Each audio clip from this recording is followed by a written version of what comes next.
Have you ever walked into a store with nothing but love on your mind and found yourself caught in a storm you never saw coming? Malik Johnson paused under the golden Arizona sun, steadying his breath before stepping into Harrington and Pierce Jewelers. It was a Tuesday afternoon in Scottsdale, the kind of day when the heat seemed polite, as if it knew exactly how far to push before flirting with unbearable. Palm trees cast long shadows across the polished stone plaza. The air smelled faintly of suntan lotion and iced coffee. To most people, this place was just another upscale strip of shops. To Malik, it was the culmination of 3 months' worth of early mornings and late-night shifts stocking shelves at the campus bookstore, plus every penny of birthday money he'd squirreled away. Today, he was going to buy something real for his mom. He checked his watch, 2:36 p.m., and smoothed the hood of his black sweatshirt. His fingertips tingled as if they already felt the weight of the small velvet box he imagined. With a soft jingle, the glass door swung open. Inside, the world shifted, the scent of lavender undertones and cleaning solution. Light danced off diamond rings as if they were tiny suns, trapped behind glass. Rows of necklaces lay like art installations under crystal white lights.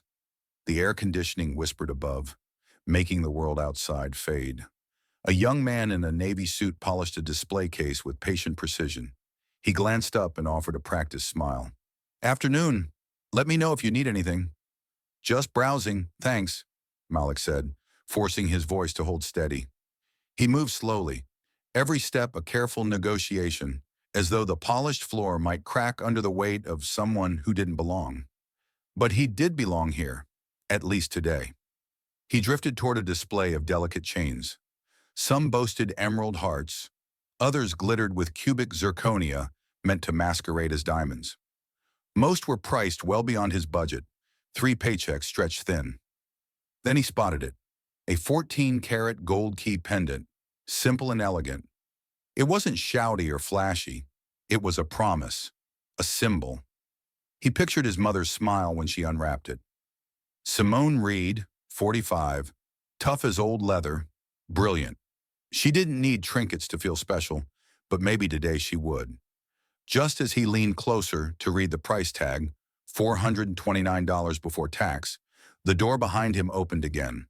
A soft chime, but Malcolm barely noticed. He only registered the sudden hush.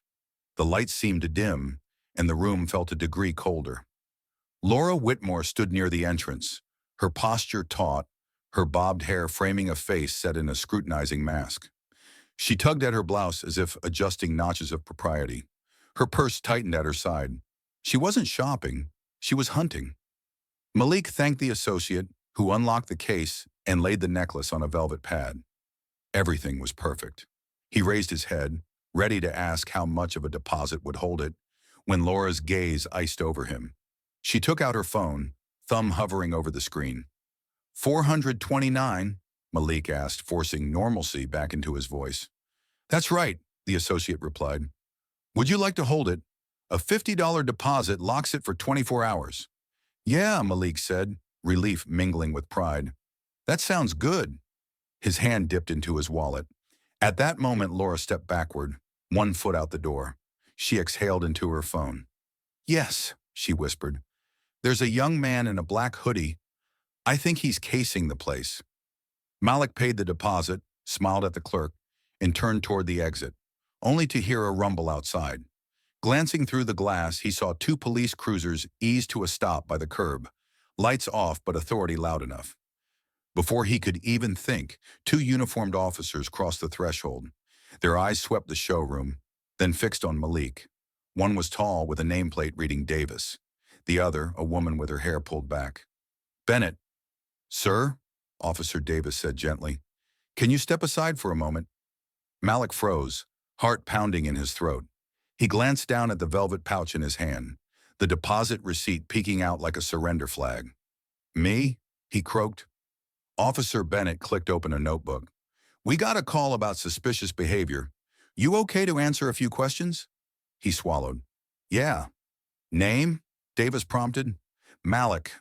Malik Johnson." Davis nodded and crouched slightly. "What brings you here today?" He lifted the pouch. "I'm buying this for my mom's birthday. I left a deposit." Bennett glanced at the associate, who nodded. No complaints, no hint of wrongdoing. But outside, Laura Whitmore lingered by the fountain, phone pressed to her ear, describing every detail. The hoodie, the way he looked at the jewelry. Officer Davis flipped through his report. You came alone? She doesn't know? Malik asked softly. Who? My mom. The words came with unintended bitterness. He closed his eyes, tasting shame. Bennett asked for ID. Malik handed over his student card, blue with the campus seal and a photo he barely recognized. She jotted details. The assistant manager says you've done nothing wrong, the associate called, voice low. I'm sorry you were inconvenienced. Malik managed a nod. He'd expected awkwardness, but not public spectacle. Not his mother's son reduced to profile and suspicion. The officers conferred in low tones. Then Bennett handed back his card. All right, you're free to go. Sorry for the inconvenience. He exhaled, straightened his shoulders. Still, something in his gut knotted tight. He turned to leave, but then a presence filled the doorway. Malik's breath caught. A tall woman, dark suit tailored to authority, stepped inside like the room parted for her. Badge clipped to her belt bore the seal of the Federal Bureau of Investigation. Malik, she said, voice low but firm. He froze. Are you all right? He blinked, disbelief pinching his chest. Mom? Special Agent Monica Reed smiled once, sharp and loving all at once. Even the officers stepped back, hats in hand. Laura Whitmore took a half-step backward, phone slipping in her grasp.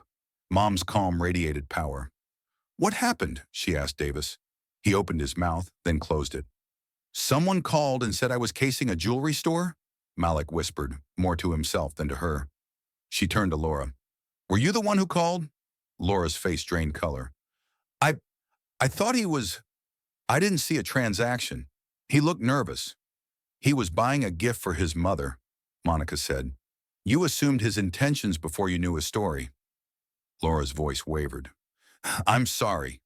Monica Reed folded her arms. I understand caution, but next time, remember that fear is not evidence. Malik exhaled a breath he didn't know he was holding. His mother's presence had shifted the day's axis. What could have ended in arrest dissolved into a lesson about bias and humanity. They stepped outside together. The afternoon sun felt different now, exposing rather than welcoming.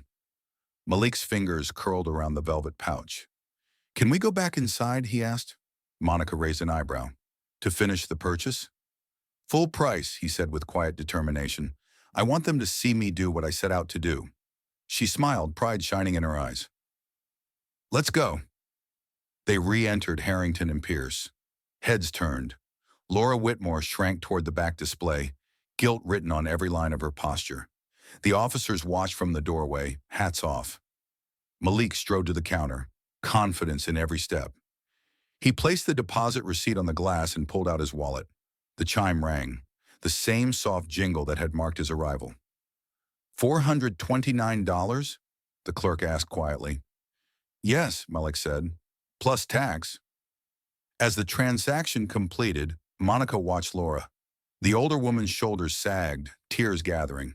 What she'd triggered in Malik's world couldn't be undone, but perhaps it could be the seed of something better. Malik tucked the small box into a navy velvet pouch. He looked at his mother. Happy birthday, Mom. She straightened. Thank you, son. You did the right thing. Outside, they headed to the car. Malik's heart still raced, not from fear, but from the raw exhilaration of reclaiming his story.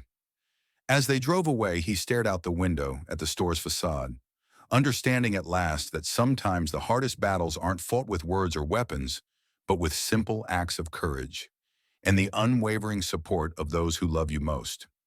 The next morning, the desert sun crawled through the blinds of Malik's room before he even opened his eyes. Light stripes painted his walls, reminding him of yesterday's ordeal and triumph. He paused, letting the memory settle. The key pendant lay in its velvet pouch on his desk, a quiet testament to what he'd endured and overcome. Downstairs, the hum of the refrigerator accompanied the clink of a spoon against ceramic. Malik's mom, Special Agent Monica Reed, stood at the counter preparing her coffee. She wore her professional poise even in an apron, black slacks, a crisp white blouse, hair pulled back in a neat bun. Morning, Malik mumbled, sliding the door open. Morning, champ, Monica replied, handing him a steaming mug. The warmth seeped into his palms. Sleep okay? He took a sip of coffee, bitter, strong, just the way she liked, though he preferred hot chocolate. He shrugged, dreamed about being in a lineup. Mom's eyes softened. Still rattled? Maybe. He glanced at the pouch. But yesterday made me feel different. Monica set her jaw. I'm proud of you. He offered a small smile. Thanks, son. They sat at the breakfast table, toast, scrambled eggs, and that uneasy silence that often follows big moments. Finally, Monica cleared her throat. I filed an after-action report on the store incident, she said. They'll review procedures. I want that to change things, Malik. We can't always prevent biased calls, but we can demand better responses. He leaned forward. You think they'll actually do something? She folded her hands. It's a start. Malik nodded, digesting the weight of her words. Mom, can we visit Grandma later? Monica studied him. Of course. But first you have algebra tutoring, right? He groaned. Dad says I can't skip it. Your father has a point. She smiled. Now go get ready. Midday found Malik walking down Camelback Road toward the community center. Algebra was always a headache, but he needed to keep his grades up if he wanted that scholarship to ASU. He fiddled with the string of his hoodie, remembering how he'd resolved yesterday to challenge assumptions. What if he applied that to math? Inside the tutoring room, Mr. Singh awaited, thin spectacles perched on his nose, a stack of textbooks at his side. Good afternoon, Malik. His voice was gentle, patient. Afternoon. Malik slid into his chair, pulling out his notebook. They worked through quadratic equations, graph interpretations, and word problems about trains approaching each other. At one point, Malik paused, staring at a particularly confusing graph. Struggling? Mr. Singh asked. Kind of. Malik pushed his hair back. It's like, I know what I'm looking at, but I can't see the steps to get there. Mr. Singh leaned in. Let's break it down. What does this axis represent? Malik described the variables, and together they walked through each stage. Slowly, confusion gave way to clarity. When Malik finally solved it, his chest swelled. A small victory, but just like yesterday's in the jewelry store, made him feel capable. Later, on the bus home, he replayed the moment he asked to return and pay full price. He hadn't felt that assertive ever. Outside the window, Arizona scrubland gave way to a patchwork of neighborhoods. He spotted the corner cafe where he and his mom sometimes shared scones. He'd earned enough from last month's shifts to buy her breakfast there. Maybe a thank you for having his back. That afternoon, he and his mom drove to visit Grandma Josephine. The narrow streets of Mesa felt worlds away from Scottsdale's polished storefronts. They pulled up to a faded brick house with a turquoise door, Grandma's favorite color. Potted succulents lined the stoop, and a bicycle leaned against the railing. Grandma Josephine was 82, but moved with surprising grace. Her silver curls framed a warm smile. She tucked an arm around Malik and kissed his cheek. My favorite grandson, she teased. Inside, the kitchen smelled of cornbread and simmering greens. Grandma ladled collard greens into bowls as Malik squeezed in a hug. How'd your day go, baby? She asked. Malik hesitated. Should he tell the whole story? The fear, the humiliation, the triumph? He looked at his mom, her calm presence giving him courage. It was interesting, he began. He described stepping into the jewelry store, the way a stranger had judged him, the officer's questions, and then his mom's entrance in that FBI suit. Grandma's expression darkened at first. Anger flickered in her eyes. They had the nerve to stop you? Yep. Malik shrugged, then pulled out the velvet pouch. But I went back and bought it. Grandma's face softened, pride shining through tears. She pressed a hand to her chest. That's my boy. You stood up for yourself. Monica handed Grandma a coffee mug. They settled around the kitchen table, sharing cornbread and recalling memories. Grandma's stories of civil rights marches, of her own battles against discrimination in the 60s. You did what we all wish we could, Grandma said, voice trembling. Refused to be made small. Malik felt the truth of her words like a spark in his chest. He realized yesterday wasn't just about a necklace. It was about reclaiming his place in the world, showing that he belonged wherever he chose to stand. The sun dipped low as they drove home. Streetlights flickered on, painting long shadows. Malik stared out at the road. "Mom?" he said softly. She glanced at him. "Why didn't you just arrest him?" he asked, surprising himself with the question. She exhaled slowly. "Because he was doing nothing wrong.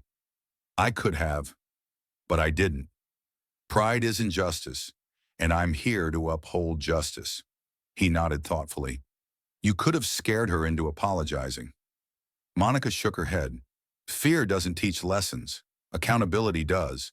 And hopefully next time, she thinks twice." Malik considered that. "I think what scares me is how easily people see me as a threat." She reached across the console and squeezed his hand. "I know. That hurts more than anything. But you have the power to change perceptions, one moment at a time." He looked up. "So what now?" She smiled. "Now we live our lives. You go to school, study hard, play basketball, and I'll keep fighting for a world where your hoodie is just a hoodie." He cracked a smile. "Deal." That evening, Malik sat at his desk, the gold key pendant resting on a felt pad beside his lamp. He tapped on his laptop and opened a fresh document. He began to type. "Today I learned that standing still can be the bravest thing you do." He paused, remembering the scene in the jewelry store. The stares, the judgment, the sound of that bell as he returned to pay. How ordinary acts become extraordinary when prejudice enters the room. He wrote about fear, how it distorts reality, how assumptions fill the gaps where understanding should be. He wrote about courage, how it isn't the absence of fear but acting in spite of it. And he wrote about hope, how small acts can ripple out, pushing a world that's too quick to judge, to slow down, and really see people. Late into the night, his words poured out, a stream of reflection and resolve. He finished with a line meant for Laura Whitmore, for every person who ever rushed to conclusions. Before you call out suspicion, ask why you feel it. Then listen to the answer with compassion, not fear. He saved the document and leaned back. The soft glow of his desk lamp illuminated the key pendant, and he realized this gift was more than jewelry. It was a reminder that every time he felt unwanted looks, he could meet them with dignity, with grace, with truth. Tomorrow he'd wear the necklace to school. Tomorrow he'd face whoever questioned why he was there. And tomorrow he'd remind them, and himself, that he belonged. Morning light filtered through Malik's window in gentle streaks, but his thoughts were anything but gentle. Today was the day he'd wear his new necklace to school. He stood before the mirror, the gold key pendant resting against his chest like a small promise. At breakfast, Monica offered a proud smile. "Ready?" she asked. Malik nodded. "Let's do this." 1. Walking into the storm. As they pulled up to Horizon High, Malik's heart thudded. Students milled in the courtyard, some curious, others indifferent. But rumors traveled fast. "Did you hear he bought that necklace after cops stopped him?" He stepped onto the pavement, head held high. Monica fell in step beside him. In the foyer, Laura Whitmore, the woman who'd phoned the police, paused in the hallway. Her gaze flicked to Malik's pendant. For a heartbeat, time froze. Then she looked away, shame flickering across her face. Malik didn't break stride. Second classroom courage. Inside his homeroom, Mrs. Alvarez greeted him. She noticed the necklace. "That's lovely, Malik." He touched the key charm. "It's more than jewelry." She raised an eyebrow. "Tell me." He described the store, the call, the officers, and his mom's arrival. Silence fell. One by one, classmates leaned forward, some in sympathy, others in realization. Whispers turned to nods. When the bell rang, a senior boy named Aiden stepped up. "Man, that's messed up. Nobody should be judged like that." Malik felt warmth spread. It wasn't just acceptance, it was solidarity. 3. A mother's wisdom. At lunch, Monica surprised him by joining the school's Career Day panel. She spoke about justice, bias, and the power of perspective. Students listened, rapt. Later, a girl named Sophia approached Malik. She'd been quiet all semester. "I'm sorry you went through that," she said softly, "but you inspired me to speak up next time someone's treated unfairly." His throat tightened. Not anger now, but hope. 4. The power of return. After school, Malik and Monica stopped by Harrington and Pierce again. The clerk smiled warmly. Laura Whitmore lingered at a nearby boutique entrance, watching. Malik didn't pause. He strode to the case, patted the glass, and smiled at the clerk. She approached him quietly. I wanted to apologize properly. He paused. Thank you. Monica added, awareness is the first step. Change comes next. Laura's eyes brimmed. I'll do better. Malik and his mom exchanged a glance. Small seeds planted. 5. A gift and a lesson. That evening at home, Malik unwrapped the necklace and placed it on the mantel. Grandma's old typewriter sat beside it, another symbol of stories told and heard. Monica hugged him. Your courage unlocked doors today. He hugged her back. You taught me how. To every person watching, when we hear suspicion instead of see a story, we break trust. But when we walk back into the place that judged us, head held high, truth in our hands, we reshape the narrative. We plant compassion in hardened hearts. We prove that love, dignity, and justice are stronger than fear. Malik gave them a gift far greater than a purchase. He offered a mirror. Now it's our turn to look. Will we see fear or will we see humanity? Will we judge or will we understand? Change begins when we choose to unlock the doors of our assumptions and let empathy in.